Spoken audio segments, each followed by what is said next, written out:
어제나 오늘이나 영원토록 동일하신 신실하신 하나님을 찬양합니다.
주님의 보혈에 능력이 있음을 믿습니다. 그러므로 그리스도 예수 안에 있는 자들에게는 결코 정죄함이 없나니 예수 안에 있는 생명의 성령의 법이 죄와 사망의 법에서 우리를 해방하여 주셨습니다. 할렐루야! 주님을 찬양, 보혈의 피로 찬양, 할렐루야! 승리하신 주님의 이름을 높여드립니다. 죄에서 자유를 얻게 하고 원하는 나 주의 보혈 승리의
할렐루야.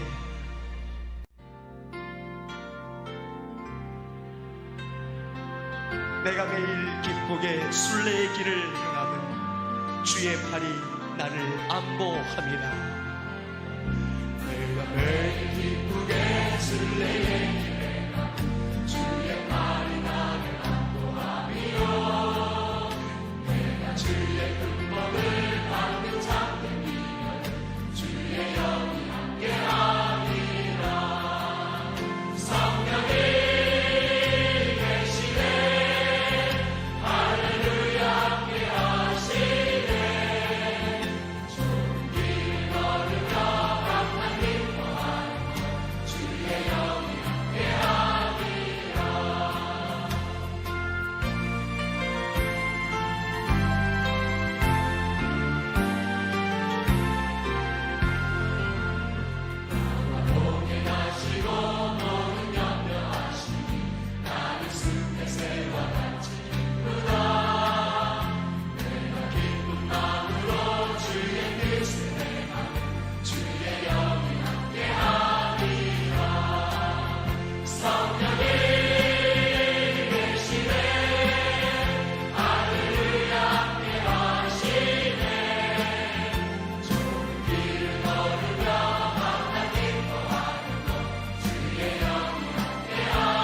할렐루야. 오늘 또 이 예배 가운데 함께 하시는 우리 모든 성도님들 가정 위에 하나님의 은혜와 축복이 가득하기를 간절히 소망합니다. 성경 말씀 보시겠습니다. 사사기 21장 25절 한 절만 보시겠습니다. 그 때에 이스라엘의 왕이 없으므로 사람이 각기 자기의 소견에 옳은 대로 행하였더라. 아멘. 오늘도 이렇게 영상 예배를 드릴 수 있도록 늘 돕는 우리 김봉진 권사님 진심으로 감사를 드리고, 우리 권사님의 봉사 헛되지 않도록 우리 많은 분들이 구별하여 예배 드렸으면 좋겠습니다. 우리가 가정생활과 사회생활, 교회생활을 하다 보면 그저 화가 나서 불끈불끈 말을 할 때가 있습니다. 그러다가 뒤돌아서서 생각해 보면 아이고 내가 좀 참을 걸, 괜한 소리를 했나 보구나 하고 후회할 때가 더러 있습니다. 감정이 격할 때에는 하나님의 이름으로 맹세까지 하면서 약속하기도 하고 장담하기도 하지만 뒤돌아서서 생각해 보면 내가 정말 형편없는 실수를 했구나 할 때가 있습니다. 오늘 본문이 바로 그러한 경우입니다. 여러분들이 잘 아시는 대로 오늘 본문의 사건은 베냐민 기브아에서 레위인의 첩이 불량배들로부터 성폭행을 당한 것 때문에 일어난 일입니다.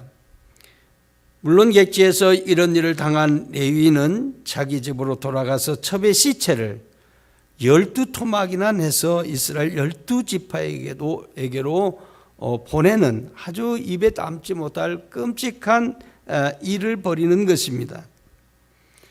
그리고 이스라엘 백성들에게 그들의 잘못과 만행을 규명하고 징계하기 위해서 미스바의 총회로 모이라고 광고를 합니다. 흥분한 회중 앞에서 레위인은 교묘하게 자기가 피해당한 부분만 강조해서 이야기합니다. 이스라엘 총회는 레위인의 말만 듣고 흥분해서 베냐민 지파 사람들을 불러 모아놓고 기브아의 불량배들을 내어놓으라 요청합니다. 그러나 베냐민 지파가 기브아의 불량배들을 옹호하고 나서는 바람에 베냐민 지파와 나머지 이스라엘 지파 간에 전쟁이 발생합니다. 그 동족 상잔의 피비린내 나는 전투에서 베냐민 지파는 참으로 참혹하게 대패를 하고 남자 600명만 겨우 살아남게 되지요.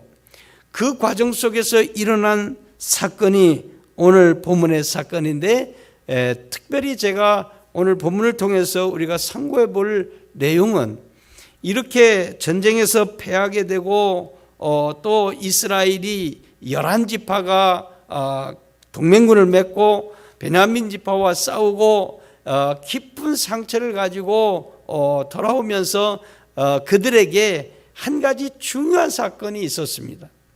오늘 제가 읽어드린 본문 25절의 말씀입니다. 그들에게 왕이 없었다는 것입니다. 왕이 없으므로 자기 소견대로 행했다는 것입니다. 자기 소견대로 행하게 되자 그들에게 어떤 일이 일어났었는가? 저는 그 첫 번째가 잘못된 맹세를 하고 있다는 것입니다. 우리들도 화가 나가지고 잘못된 맹세를 할 때가 있지요. 내가 정말 내 주장이 틀리면 이 10손가락에 장을 지겠다고 하늘을 두고 맹세한다고 이런 맹세를 하게 되는데 그 맹세는 참으로 잘못된 맹세를 하고 있는 것을 볼 수가 있어요. 두 가지 잘못된 맹세를 하게 되는데 그 첫째는 자기 딸을 베냐민 지파의 아내로 절대로 주지 않겠다고 약속을 합니다. 언약을 합니다. 그러니까 이스라엘 백성들 가운데 있는 모든 여자들은 이 베냐민 지파와 결혼을 시키지 않겠다는 것이죠. 그런 맹세를 하고요. 두 번째로는 온 이스라엘 지파 중에서 미스바 총회 레위인의 만행, 레위인의 첩에 대한 만행을 저지른 그 기브와 불량배들에 대해서 처단하고 공개 재판을 하고 그러는 자리에 오지 않은 참석하지 아니한 자들은 반드시 죽이겠다고 하는 맹세를 한 것입니다. 결국 전쟁이 끝난 후에 이스라엘 백성들은 하나님 앞에서 이 두 맹세를 이행치 않을 수 없었는데 이로써 또 다른 살생과 무모한 납치극이 벌어지게 되었다는 것입니다. 한편 이스라엘 백성들의 이 맹세의 장소는 여호와의 언약궤가 있었던 베델이 아니라는 사실입니다. 그들은 미스바에서 맹세를 했다는 것입니다. 이는 이스라엘이 여호와께 묻기 전에 우리가 그런 맹세를 해도 될까요? 하나님께 묻기도 전에 이미 그 같은 맹세를 하고 나중에 여호와께 올라갔다는 것을 암시하는 것으로서 먼저 맹세를 해놓고 하나님께 추인받는 형식을 취하고 있다는 것입니다. 전적으로 인간적인 것이었다는 것이죠. 이스라엘인들이 하는 맹세는 하나님 또는 그분의 이름을 걸고 하는 것입니다. 이는 하나님의 이름을 걸고 자신의 약속 또는 진실성을 나타낸 것이라고 할 수 있는 것입니다. 따라서 맹세를 한 자는 하나님 앞에서 책임을 갖게 되고 그것을 반드시 지키거나 이행해야 한다는 규율에 얽매이게 되는 것입니다. 만일 맹세한 사람이 하나님을 두고 내가 맹세한다고, 내가 하나님을 두고 내 딸을 이 베냐민 지파에게 시집 보내지 않겠다고 맹세한 사람이 이 베냐민 지파에게 시집을 보낸다든지 그러면 거짓 맹세가 되는 것이지요. 거짓 맹세한 자가 되면 하나님께 어마어마한 죄를 짓게 되는 것입니다. 율법에는 너희는 내 이름으로 거짓 맹세함으로 네 하나님의 이름을 욕되게 하지 말라라고 레위기에 분명히 경고하고 있습니다. 구약과는 달리 신약에서의 맹세는 더 부정적으로 취급하고 있고 금하고 있습니다.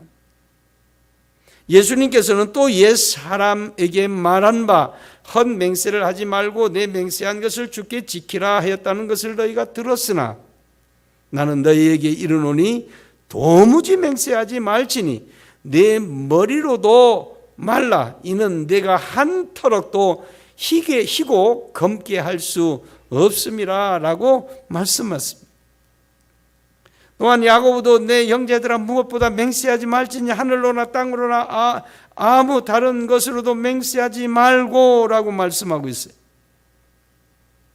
이렇게 신약에서 예수님과 또 야고보 사도가 맹세를 금하고 있는 그 근본적인 취지는 무엇입니까?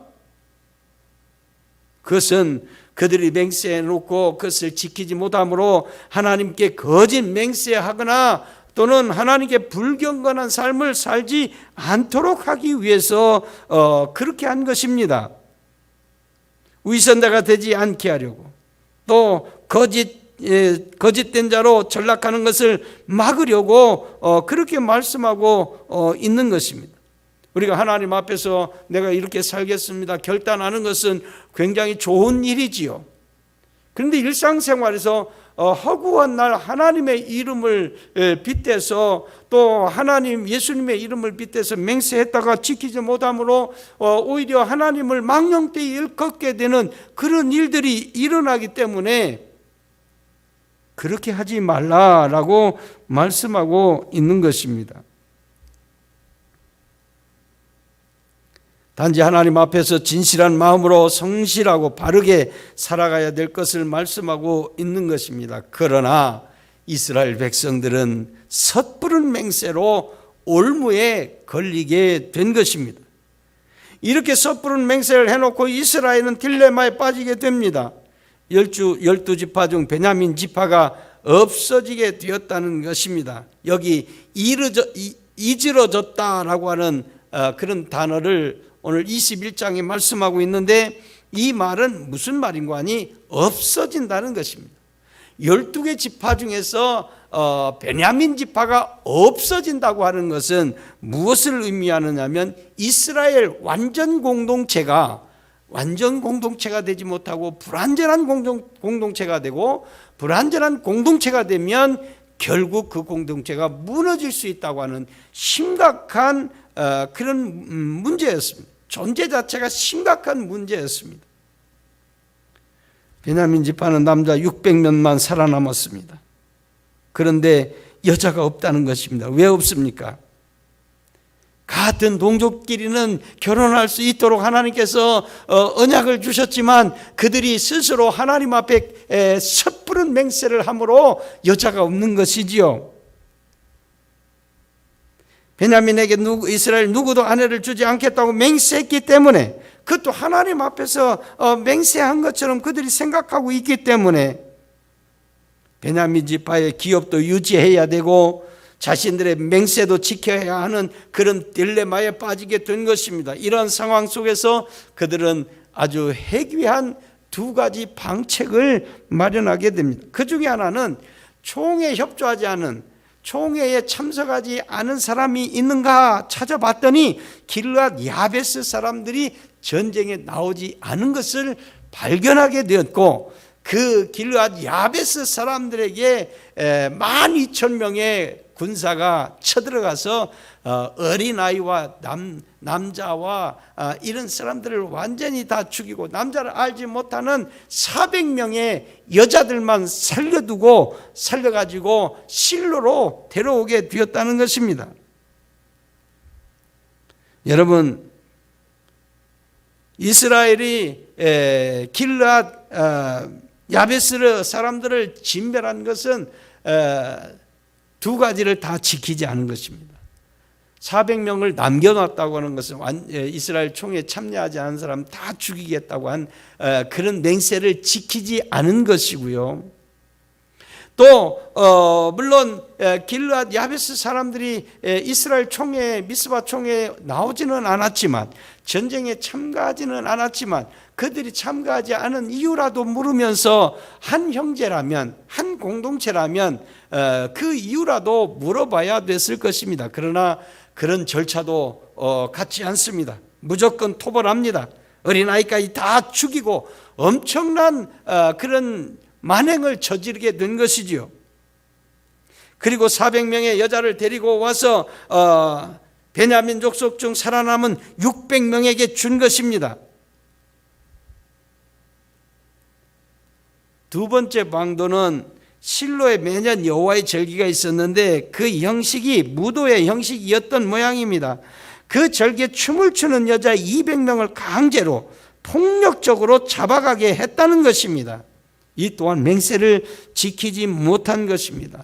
왜냐하면 자의적으로 자기들은 베냐민 지파에게 아내를 줄 수 없다고 맹세를 했는데, 결국 이 실로의 무도의 자리에서 실로 사람들의 그 여인들을 200명을 사로잡아가게 했다고 하는 것은, 그것도 폭력적인 방법으로 200명의 여자를 잡아가게 해서 600명을 통한 베냐민 지파의 기업을 잇게 했다고 하는 것은 굉장한 자기들의 모순이요, 그리고 언약을 지키지 않은 것입니다.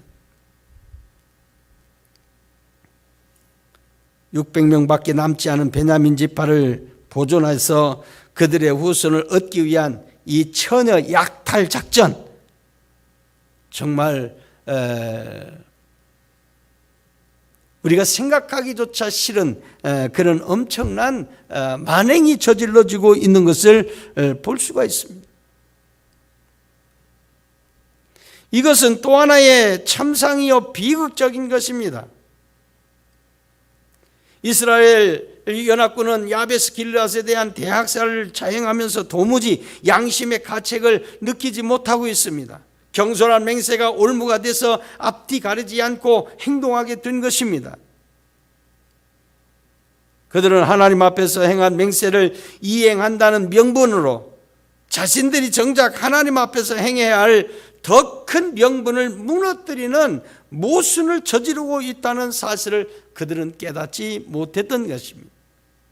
오늘날 우리들도 정말 섣부른 맹세를 지킨다는 명분으로 더 큰 하나님에 대한 믿음과 신앙을 저버리는 그런 일을 자행하면서도 양심의 가책을 느끼지 못하는 그런 경우가 종종 있습니다.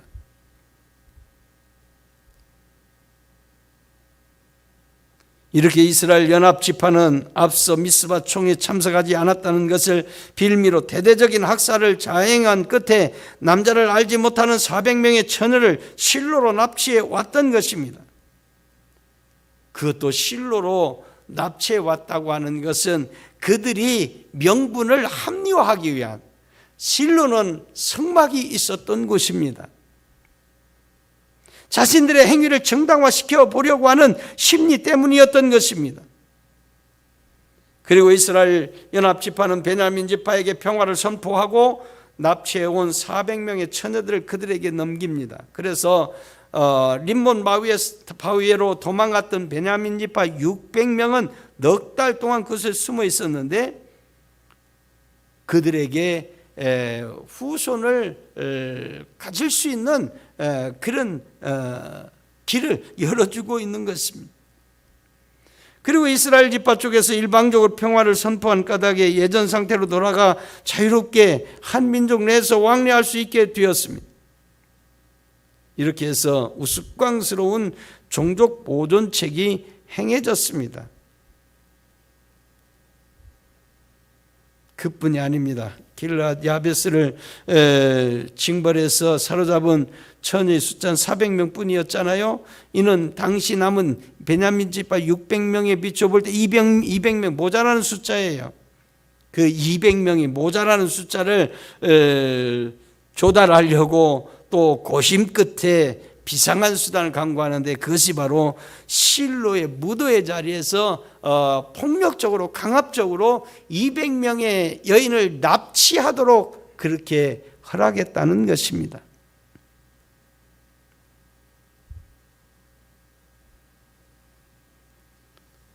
여호수아가 죽은 후 이스라엘의 종교 상태는 상당 부분 가나안의 종교와 혼합되게 된 것입니다. 물론 이스라엘 백성이 하나님을 완전히 떠난 것은 아니었지만 하나님을 제대로 섬긴 것도 아니라는 것이죠.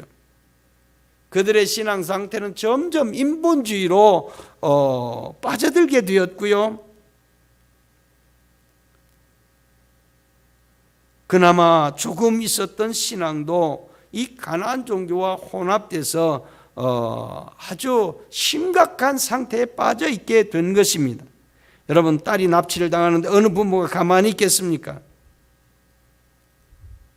그런 일련의 과정에서 얼마나 폭력적으로 그들을 짓밟았겠습니까? 그리고 그들은 임무를 완수했다고 판단하는 이스라엘 연합지파는 비로소 해산하고 각자의 초소로 돌아가고 있는 것을 볼 수가 있습니다.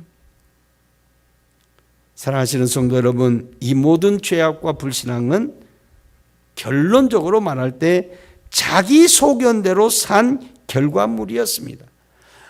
저는 계속해서 지난번에도 말씀드렸지만 19장에서부터 21장까지 거기에 흐르는 모든 말씀 중에 가장 핵심이 되는 것은 왕이 없었으므로 자기 소견대로 행했다는 것입니다.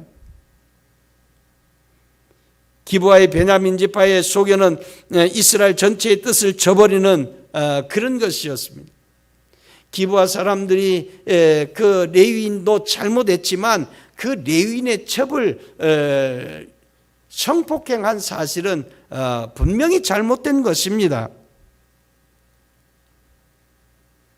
그리고 그를 죽인 것은 더더욱 잘못된 것이지요. 그것을 징벌하자고 했을 때 이 베냐민 지파는 그것을 받아들이지 않은 것입니다. 그래서 전쟁이 일어나게 되었고 동족 상잔의 비극이 일어나게 되었고 그 비극 가운데 이 베냐민 지파는 완전히 멸절되게 그 한 지파가 없어지는 그런 결과를 초래하게 된 것이죠.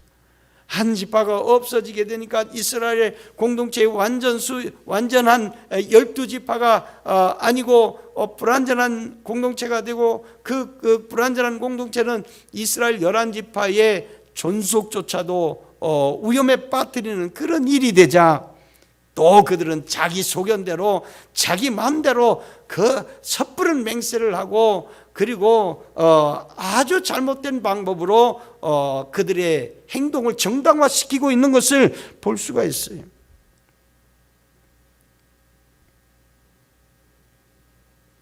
아마도 베냐민 지파는 군사력을 믿었던 것 같아요.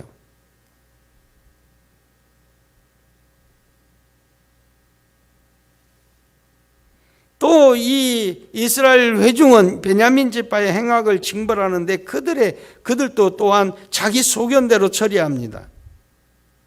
그들은 하나님의 뜻을 묻지 않고 군사력만 믿고 그들의 소견대로 베냐민 자손을 쳤습니다. 그 결과 그들은 이틀 동안 엄청난 병력이 죽는 쓰라린 패배를 당하게 된 것이죠. 또 베냐민 자손이 600명만 남고 전쟁에 다 죽었을 때 그들 지파를 존속시키고자 베냐민 군사 600명에게 아내를 구해줄 때도 그들은 자기 소견대로 행했습니다. 자기 소견대로 미스바에 오지 않았다고 길르앗 야베스 사람들을 무차별하게 짓밟았고요. 거기에서 400명의 여인을 잡아왔고요. 포도를 수확하는 그 절기에 있었던 그런 무도회와 같은 그런 절기에 또 무차별한 폭력으로 200명의 여인을 더 붙잡아간 합법적으로 그것을 용인하고 있는 이스라엘 공동체는 정말로 자기 소견대로였습니다. 이상에서 살펴본 바와 같이 이스라엘 백성은 모든 일을 자기 소견에 옳은 대로 행했습니다. 저는 이것을 하나님을 모르는 그런 사람들의 삶의 방법이라고 생각합니다. 우리는 다 양 같아서 그릇 행하여 각기 제 길로 갔거늘 여호와께서는 우리 무리의 죄악을 그에게 담당시키셨도다. 성경은 각기 제 길로 간 것을 죄악이라고 표현하고 있습니다. 각기 제 길로 갔다라는 말은 각자가 자기의 소견대로 행했다라는 것과 같은 의미인 것입니다. 그들은 나름대로 자기 소견이 옳다고 판단했는지 모르겠습니다. 그러나 성경은 어떤 길은 사람의 보기에 바르나 필경은 사망의 길이니라 라고 말씀하고 있습니다. 때로는 자기의 소견이 하나님의 말씀보다 옳은 것 같이 느껴질 때도 있을 것입니다. 그러나 그러한 생각이 필경은 사망의 길이라는 것을 우리는 알아야 되는 것입니다. 이스라엘 백성이 그들 중에 행악자를 제거하고자 하는 것은 옳은 듯 하였으나 그들 소견대로 행한 결과 엄청난 인명의 손실을 초래했고 또 잘못된 방법으로 그들의 삶을 정당화하는 그런 모순된 삶을 살아가게 된 것입니다. 오늘 본 사사기를 마감하고 있습니다. 사사기는 이렇게 끝을 맺고 있습니다. 마지막 절에 그때에 이스라엘의 왕이 없으므로 사람이 각각 그 소견에 옳은 대로 행하였더라. 이 말씀은 사사기 전체를 아우르고 있는 말씀인 것입니다. 사사기 전체에 그들의 신앙의 행태는 왕이 없으므로 자기 소견대로 행하는 그런 상태였다는 것입니다. 여기서 왕은 여호와 하나님의 통치를 대신하는 그런 선견자를 가리키는 것입니다. 구속사에서 이 왕은 사사들의 모습을 거쳐서 다윗에 이르러 절정에 달하고 있습니다. 그리고 마침내 만왕의 왕이신 예수 그리스도께서 이 세상에 오셨을 때 구속사는 완성에 이르고 있는 것입니다. 따라서 이 완성을 향해서 나가는 구속사의 과정에서 이 본 사사기는 이후 룻기에 등장하는 다윗의 계보와 연결되면서 이스라엘의 전형적인 왕의 도래에 대한 소망으로 우리들을 인도하고 있는 것입니다. 그러나 아직은 왕이 없었습니다. 따라서 이스라엘 백성은 각기 자기 소견에 옳은 대로 행하고 있는 것입니다. 그렇지만 정말 왕이 없지는 않았습니다. 왕은 엄연히 존재했습니다. 애굽의 권세를 꺾고 노예살이의 비참한 상태로부터 구원해 주신 여호와 하나님이 이스라엘의 왕이셨습니다. 가나안 땅의 원주민들 다 몰아내고 가나안 땅에 하나님 나라를 이루고 젖과 꿀이는 가나안 땅으로 이스라엘 백성들을 인도하신 왕이 분명히 존재하고 계셨습니다. 그런데 오늘 사사기는 왕이 없으므로 자기 소견대로 행했다고 기록하고 있습니다. 오늘날도 마찬가지입니다.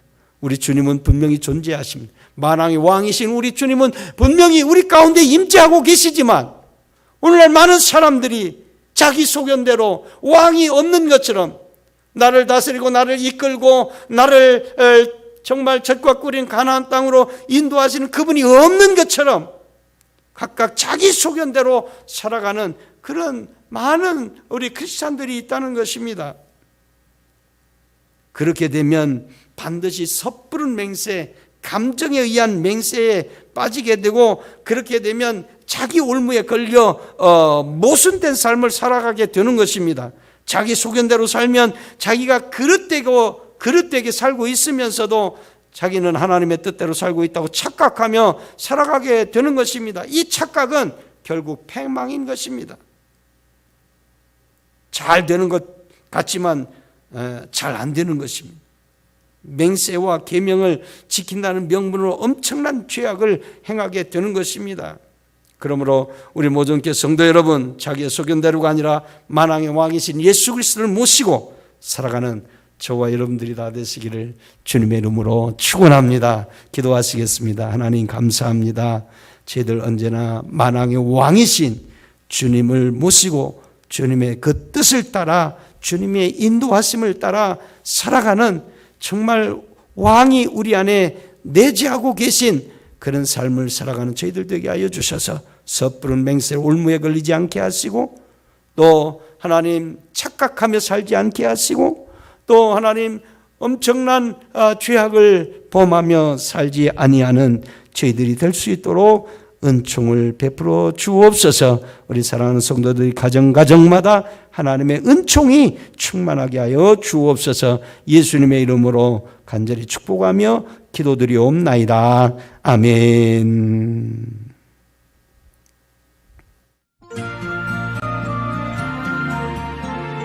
이 기쁜 소식을 온 세상에 전합시다. 성령이 오셨습니다. 할렐루야.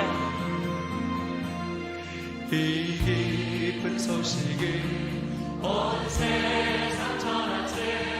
그 환난 고통을 당한 자인들 주 믿는 성도들 다 전할 소식을 성령이 오셨네. 성령이 오셨네. 성령이 오셨네. 내 주의 노래시 성령이 오셨네. 이 기쁜 소식을 온 세상 전하세. 성령이 오셨네. 하나님 앞에서 저 사로잡힌 자 다 구원하시고 창자를 주셨네.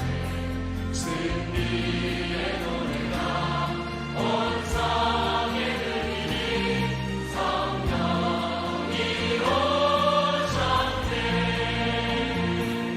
성령이 오셨네. 성령이 오셨네. 내 주의 노래시 성령이 오셨네.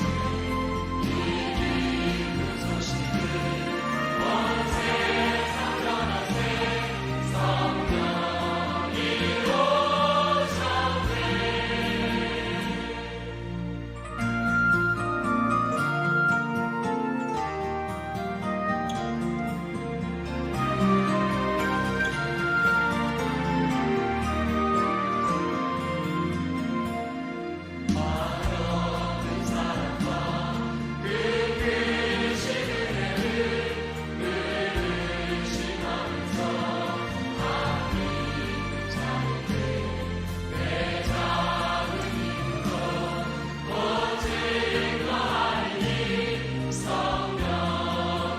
오셨네. 성령이 오셨네. 성령이 오셨네. 내 주의 보내신 성령이 오셨네. 이 기쁜 소식을 온 세상 전하세. 성령이 오셨네.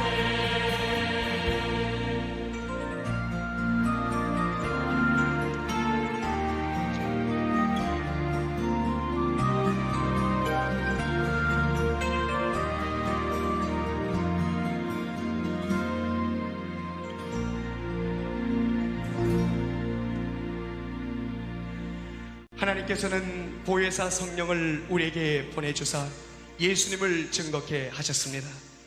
우리를 위하여 죽으셨을 뿐만 아니라 부활하신 예수님께서는 승천하실 때 하늘에 올리우신 모습 그대로 다시 오실 것을 약속하셨습니다. 하나님의 남들 소리 가운데 구름을 타시고 영광 중에 오실 주님을 찬양합니다. 할렐루야.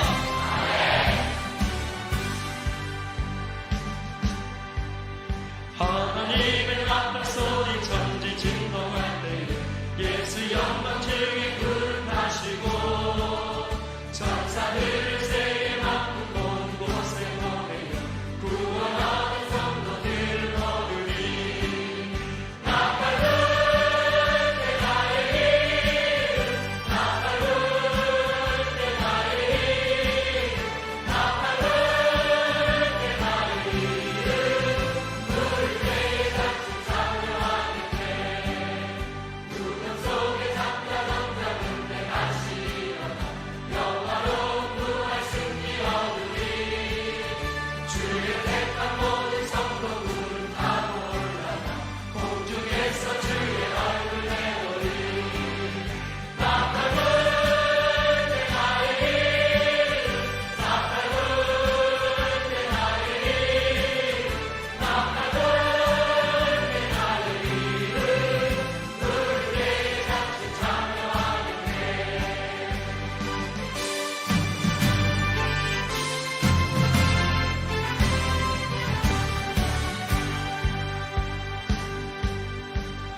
주님 다시 오실 날은 우리 알 수 없음. 항상 기도하고 깨어 있어서 기쁨으로 모두 앞에 우리 나가서도 그때까지 참고 기다리겠네.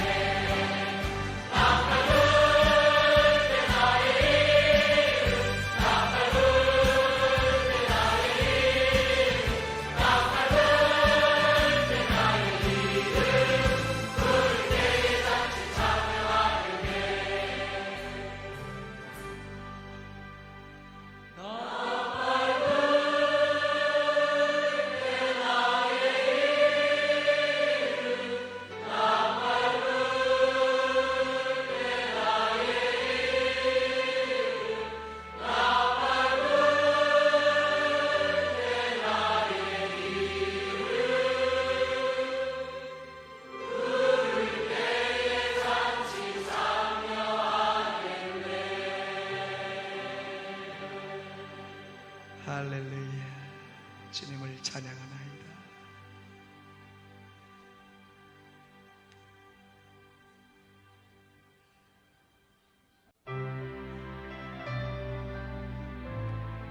세상이 줄 수 없는 평안을 우리에게 주신 예수님께서 오늘 이 밤에 이곳에 찾아오셨습니다.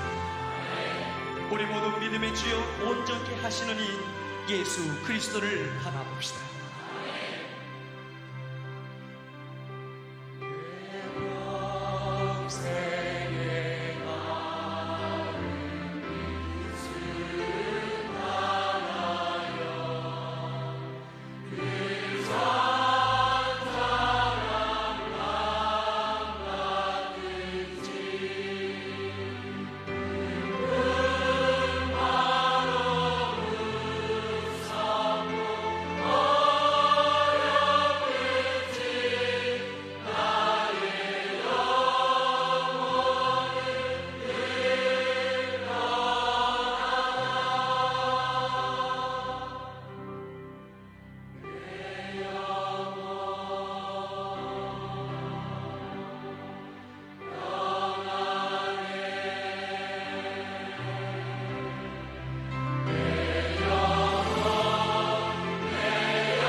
예수 그리스도께서 이 땅에 다시 오셔서 세상을 심판한다 할지라도 내 영혼이 평안하다고 고백할 수 있는 것은 주께서 나와 함께 하시기 때문입니다.